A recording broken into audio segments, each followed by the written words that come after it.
ये देखें, ये पूरे पाकिस्तान का मीडिया, और ये मीडिया जो है बात बात पे बाइकाट करता है तरीक़े इंसाफ का। अली अमीन गंडापुर की बातें जो है बहुत बुरी लगती हैं। और उसके बाद फ़ायद इसा साहब जो हैं उन्होंने भी सहाफ़ियों को कराया कि सहाफ़ी बोला है, उनकी बातों के ऊपर कोई एक्शन नहीं, मीडिया की जानिब से कोई एहतजाज नहीं, कोई बाइकाट नहीं, क्योंकि हवाओं का रुख जो है वो पीटीआई के मुखालिफ है। तो इस वजह से तो हम अब देख लें कि इस मीडिया को कितनी ज़रूरत है पीटीआई की, इन लोगों की।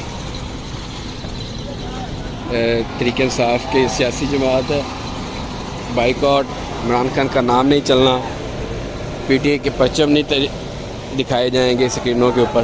तो आप देख सकते हैं कि किस तरह पूरे पाकिस्तान का जो मीडिया है वो पीटीआई का जो जलसा है इसको कवर करने के लिए यहाँ पे पहुँचा हुआ है।